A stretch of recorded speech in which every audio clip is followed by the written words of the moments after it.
પાઠશાળા એટલે શું? તો સરસ મજાની વાત કરી કે પાઠશાળા એટલે જ્યાં આત્માની ઓળખ થાય. કારણ કે સંસારની અંદર તો ક્યાંય પણ આત્માની ઓળખ કરાવનાર એક પણ તત્વ નથી. જ્યારે પાઠશાળા એક એવું તત્વ છે, એવું પ્લેટફોર્મ છે જ્યાં આપણા આત્માની ઓળખ થાય. પરમાત્માએ જે ત્રિપદી આપી અને ગણધર ભગવંતોએ જે સૂત્રો રચ્યા અને પૂર્વાચાર્ય ભગવંતોએ પણ જે સૂત્રોની રચના કરી એ સૂત્રોને આપણે ભણવાના. એવું કહેવાય છે કે માત્ર ઇન્ડિયા મહિયાની અંદર આપણને પૂછવામાં આવે આપણા આગમ કેટલા છે? 45 આગમ છે. એવું કહેવાય છે કે 45 આગમનો સાર માત્ર એક ઇન્ડિયા મહિયામાં આવી છે. આપણે પણ શું કરીએ છીએ ખબર છે? કોઈને બંદીતું આવડે, કોઈને વ્યક્તિત્વમાં આવડે, કોઈને અતિ શાંતિ મોટી શાંતિ આવડી જાય, પણ પૂછવામાં આવે કે અર્થ કેટલા સૂત્રોના આવડે છે તો કે અર્થમાં આપણે બહુ જ પછાત છે. એટલે ભલે થોડું ભણાય પણ અર્થ સહિત ભણીશું તો આપણને ખબર પડશે કે આપણે શું ભણીએ છીએ. આજે પાઠશાળાના બાળકો હતા અને એક વાર મેં પૂછ્યું, મેં કહ્યું મટ્ટી મકડા સંતાના એનો અર્થ શું થાય? હવે એક છોકરાએ ઉભા થઈને કીધું કે માટીમાં મકોડા સંતાન.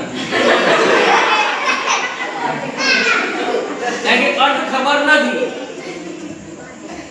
એટલે કીધું કે મટ્ટી મકડા સંતાન એટલે કોઈ પણ એરિયા જેટલું પણ કરો એટલું અર્થ સહિત કરીશું તો આપણને ખબર પડશે કે આપણે શું બોલીએ છીએ અને એનો અર્થ શું છે, એનો મીનિંગ શું છે.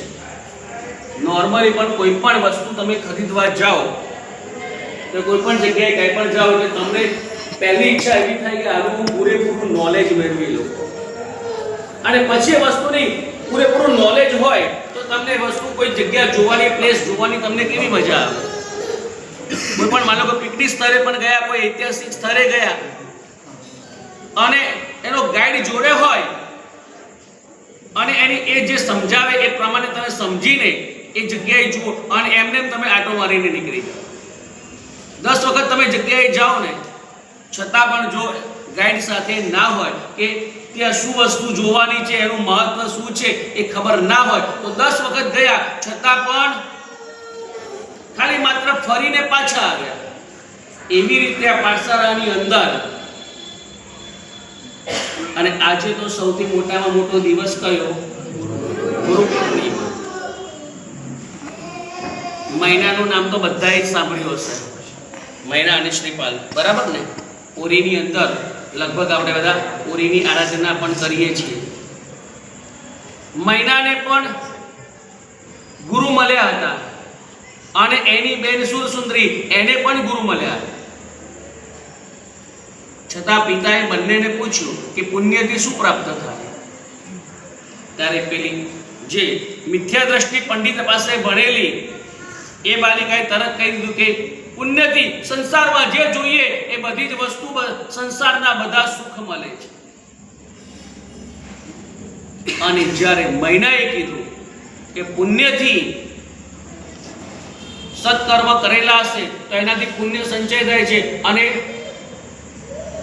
સુંદર દેહની સાથે સાથે શીલ વ્રત મળે છે, સારી બુદ્ધિ મળે છે અને કર્મ ઓછા બંધાય. સૌથી મહત્વની વસ્તુ કઈ છે? આ મનુષ્ય જન્મ મળ્યો છે, પાઠશાળાથી આવવાથી આપણને ફાયદો શું થાય? એક જ શબ્દમાં, એક જ લાઈનમાં કહી દઉં ને તો આપણે ઓછામાં ઓછા પાપ બંધાય ને એવી રીતે જીવવાનું શીખવાની જે સારા, એટલે એનું નામ પાઠશાળા. સંસારમાં છીએ, ડગલે ને પગલે પાપ તો થવાના જ છે, પણ ઓછા પાપ કેવી રીતે બંધાય એ આપણને નોલેજ ક્યાં મળશે? અને શક્ય એટલું પણ જુઓ, જ્ઞાનનો ક્ષયોક્ષમ કરવો હોય, સારું વધારે ભણવું હોય તો સૌથી બેસ્ટ વે એક જ છે, ગુરુનો વિનય. જેટલો આપણે એ પાઠશાળાના સરનો આપણને જે ભણાવતા હોય, જેની પણ પાસેથી એક લીટી પણ શીખ્યા હોઈએ, એનો ઉપકાર ક્યારે પણ ભૂલવાનો નહીં. જેટલો આપણે ગુરુનો વિનય કરીશું, એનું બહુમાન કરીશું, એટલું જ્ઞાન આપણને સહજતાથી ચડી જશે.